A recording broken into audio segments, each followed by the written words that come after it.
جاوید بسام بہت دور کسی شہر میں ایک بڑائی کی دکان تھی۔ وہ سارا دن اپنی دکان میں لکڑی کاٹتا یا کیلیں ٹھوکتا نظر آتا تھا۔ اس کا ایک بیٹا بھی تھا جس کا نام حسن تھا۔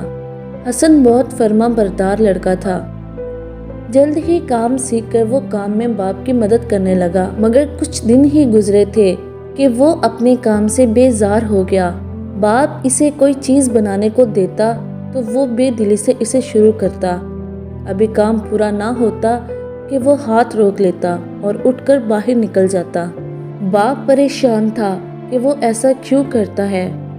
آخر ایک دن اس نے حسن سے اس رویے کا سبب پوچھا تو حسن بولا، بابا میں یہ دروازے کھڑکیاں اور میز کرسیاں نہیں بنانا چاہتا، میں کوئی ایسی چیز بناؤں گا جو آج تک کسی نے نہ بنائی ہو۔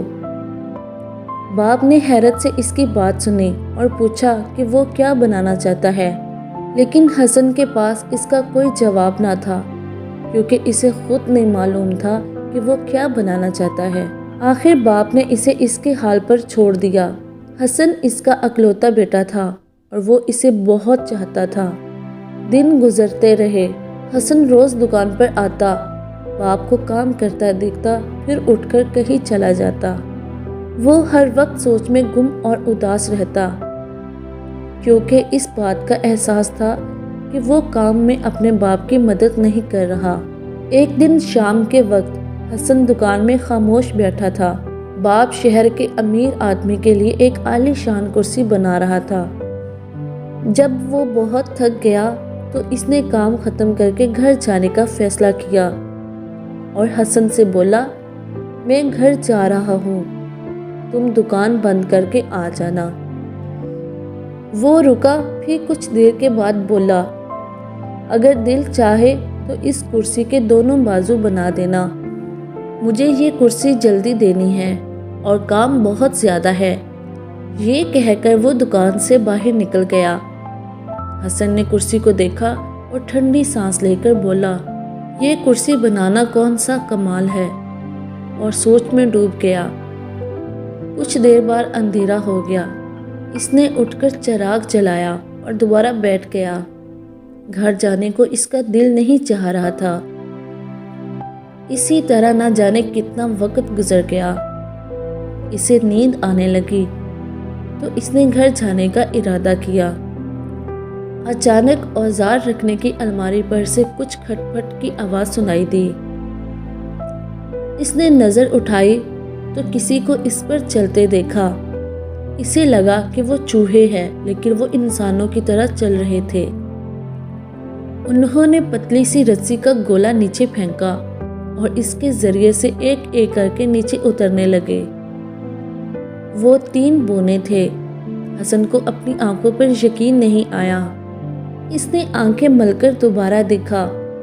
وہ اس کے سامنے میز پر اتر آئے تھے۔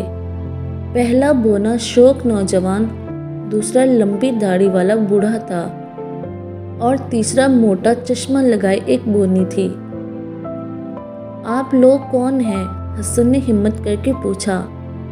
نوجوان آگے بڑھا اور بولا، میں کام ہوں۔ بوڑھے نے قدم بڑھا کر کہا، میں تجربہ ہوں۔ پھر بونی نے دیدے گھمائے اور کہا، میں عقل ہوں۔ کیا مطلب؟ حسن کی سمجھ میں کچھ نہیں آیا۔ تجربے نے اپنی داڑھی پر ہاتھ پھیرا اور بولا، ہم تینوں دوست ہیں، ہم ہمیشہ ساتھ ساتھ رہتے ہیں، اگر کبھی الگ بھی ہوں تو کچھ دنوں بعد مل جاتے ہیں۔ حسن نے کہا، میں اب بھی آپ کی بات نہیں سمجھا۔ تجربہ اچک کر ایک ہتھوڑی پر بیٹھ گیا۔ کام اور عقل اس کی حرکت پر مسکرائے۔ بوڑھا تجربہ بولا، جب کوئی انسان کچھ کرنا چاہتا ہے تو سب سے پہلے وہ کام شروع کرتا ہے، تو میرا یہ نوجوان دوست اس کے ساتھ لگ جاتا ہے۔ کچھ عرصے بعد میں یعنی تجربہ اس کے پاس آ جاتا ہوں۔ تجربے کے آنے سے میری بہن عقل آتی ہے اور وہ اپنا کام ٹھیک طریقے سے کرنے لگتا ہے۔ حسن نے پوچھا، آپ لوگ یہاں کیا کر رہے ہیں؟ تجربہ بولا، ہمیں پتہ چلا ہے کہ یہاں کچھ گڑبڑ ہے۔ تم ہماری ترتیب خراب کر رہے ہو، تم کام شروع کرتے نہیں اور عقل کو آوازیں دیتے رہتے ہو۔ عقل نے اپنی بڑی بڑی آنکھیں گھماتے ہوئے منہ بنایا۔ حسن الجھ کر بولا، میں آپ کی بات نہیں سمجھ پا رہا ہوں۔ تجربے نے گہری سانس لی اور بولا، سنو، کوئی اہم چیز بنانا چاہتے ہو لیکن نہیں بنا پا رہے ہو۔ ہاں، یہ بات ٹھیک ہے، حسن شرمندگی سے بولا۔ اس کی وجہ یہ ہے کہ تم بغیر زینہ چڑھے اوپر جانا چاہتے ہو۔ حسن نے پوچھا، پھر مجھے کیا کرنا چاہیے؟ اس کی سمجھ میں ان کی باتیں آنے لگی تھیں۔ بونا مسکرا کر بولا، تمہیں کام شروع کر دینا چاہیے، چاہے جیسا بھی کام ہو۔ کسی غریب کی چارپائی کے پائے بدلنے ہو یا کسی بڑھیا کو سردی سے بچانے کے لیے کھڑکی جیسی معمولی چیز بنانی ہو، تم بس کام کرو۔ کچھ عرصے میں تمہیں تجربہ ہو جائے گا اور پھر عقل خود بخود تمہارے پاس آ جائے گی اور پھر شاید تم کوئی انوکھی چیز بھی بنا لو۔ جبکہ میرے نزدیک وہ معمولی تختی بھی بہت اہم ہے جس پر لکھ کر علم حاصل کرتے ہیں۔ حسن سر ہلانے لگا۔ بات اس کی سمجھ میں آ گئی تھی۔ وہ بہت شرمندہ تھا اور بولا، آپ لوگوں کا بہت بہت شکریہ، آپ نے میری آنکھیں کھول دی ہیں۔ بونا بولا، امید ہے اب تم ترتیب یاد رکھو گے۔ یہ کہہ کر وہ تینوں جس طرح آئے تھے اسی طرح واپس لوٹ گئے۔ حسن ایک نئے عزم کے ساتھ اٹھا اور کرسی کے بازو بنانے لگا۔ جب وہ بن گئے تو دکان بند کر کے گھر چلا گیا۔ اگلے دن جب باپ دکان پر آیا تو حسن کے کیے ہوئے کام کو دیکھ کر بہت خوش ہوا۔ پھر سارا دن اپنے حسن کو جو کام بھی کرنے کو کہا وہ اسے شوق سے کرتا رہا۔ باپ حیران ہونے کے ساتھ ساتھ خوش بھی تھا۔ دن گزرتے رہے، 1 سال بیت گیا۔ ایک دن باپ نے محسوس کیا کہ حسن رات کو دکان کے اندرونی حصے میں رک کر کوئی کام کرتا رہتا ہے۔ وہ اس چیز پر کپڑا ڈالے رکھتا تھا۔ باپ نے پوچھا، تم کیا کوئی خاص چیز بنا رہے ہو؟ جی ابا، حسن نے ادب سے کہا۔ کیا تم مجھے دکھاؤ گے؟ حسن کچھ سوچتا رہا۔ اگر آپ برا نہ مانیں تو میں اسے مکمل ہونے کے بعد دکھانا چاہتا ہوں۔ باپ نے گردن ہلائی اور بولا، ٹھیک ہے، مجھے کوئی اعتراض نہیں۔ حسن دن بھر دکان کے کام کرتا اور جب باپ رخصت ہو جاتا تو وہ اپنے کام میں مصروف ہو جاتا۔ اسی طرح 1 مہینہ گزر گیا۔ آخر ایک دن حسن نے خوشی سے جھومتے ہوئے باپ کو بتایا کہ وہ اپنے مقصد میں کامیاب ہو گیا ہے۔ دونوں دکان کے اندرونی حصے میں آئے۔ حسن نے کپڑا ہٹایا تو باپ نے دیکھا کہ لکڑی کا ایک سپاہی تنہا کھڑا تھا۔ یہ کیا ہے؟ باپ نے کچھ نہ سمجھتے ہوئے پوچھا۔ حسن نے سپاہی کو اٹھایا اور اس کا رخ دیوار کی طرف کر دیا۔ پھر ان کی کوئی گلدبائی اچانک سپاہی میں حرکت ہوئی۔ اس نے سرکش سے تیر نکالا اور کمان میں چڑھا کر دیوار پر مارنے لگا۔ باپ کا منہ حیرت سے کھل گیا۔ لکڑی کا سپاہی تیزی کے ساتھ تیر چلاتا جا رہا تھا اور ادھر ادھر دھیرے دھیرے گھوم بھی رہا تھا۔ تم نے کیسے بنایا؟ باپ نے پوچھا۔ حسن مسکرا کر بولا، اسے بنانے میں میرے 3 دوستوں نے مدد کی۔ کون سے دوست؟ کام، تجربہ اور عقل، حسن نے جواب دیا۔ باپ اس کی بات سمجھ گیا۔ اس نے پوچھا، تم اس کا کیا کرو گے؟ حسن بولا، میں اسے بادشاہ سلامت کی خدمت میں پیش کروں گا۔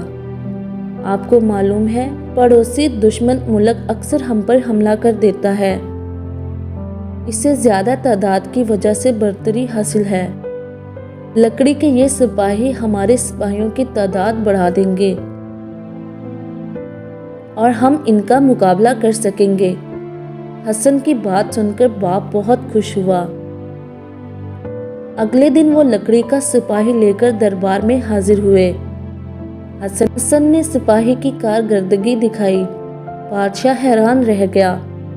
وہ سوچ کر بولا، کیا تم ایسے اور سپاہی بنا سکتے ہو؟ جی ہاں حضور، حسن نے جواب دیا۔ بادشاہ نے حکم دیا کہ ایک بڑا کارخانہ بنایا جائے جہاں صرف لکڑی کے سپاہی تیار ہوں گے اور 100 دوسرے بڑھائی حسن کی نگرانی میں کام کریں گے۔ دوسرے دن سے ہی کام شروع ہو گیا اور اگلے 2-3 مہینوں تک لکڑی کے سپاہی بنتے رہے۔ اسی دوران اچانک دشمن نے حملہ کر دیا۔ حسن کے ملک کی فوج نے بہادری سے ان کے حملے کو روکا اور دلیری سے لڑنے لگے۔ ایک دن حسن دربار میں حاضر ہوا اور بادشاہ سلامت سے عرض کیا کہ وہ وقت آ گیا ہے کہ ہم اپنے لکڑی کے سپاہی سرحد پر بھیج دیں۔ چنانچہ لکڑی کے سپاہیوں کو بیل گاڑیوں میں لا کر سرحد پر بھیج دیا گیا۔ فوج کے سپہ سالار نے انہیں قطاروں میں کھڑا کیا۔ سامنے دشمن کی فوج موجود تھی۔ جب لکڑی کے سپاہیوں نے تیزی سے تیر برسانے شروع کیے تو دشمن کے سپاہی گھبرا گئے۔ انہیں اتنے شدید حملے کی توقع نہیں تھی۔ وہ پیچھے ہٹ گئے۔ حسن کی فوج کے اصل سپاہی جو لکڑی کے سپاہیوں کے پیچھے کھڑے تھے انہیں اور آگے لے گئے اور دوبارہ شدید حملہ کیا۔ دشمن کے پاؤں اکھڑ گئے۔ ان کا بہت جانی نقصان ہوا۔ آخر وہ پسپا ہوئے اور پلٹ کر میدان جنگ سے فرار ہو گئے۔ اس کے بعد کچھ دنوں تک وہ وقفے سے حملہ آور ہوتے رہے، لیکن انہیں ہر بار شکست ہوئی۔ آخر وہ سمجھ گئے کہ اب ان کی برتری ختم ہو گئی۔ انہوں نے صلح کر لی، پھر سب مل جل کر رہنے لگے۔ بادشاہ نے حسن کو خوب انعام و کرام سے نوازا۔ حسن اس کارنامے پر بہت خوش تھا کیونکہ وہ اپنے مقصد میں کامیاب ہو گیا تھا۔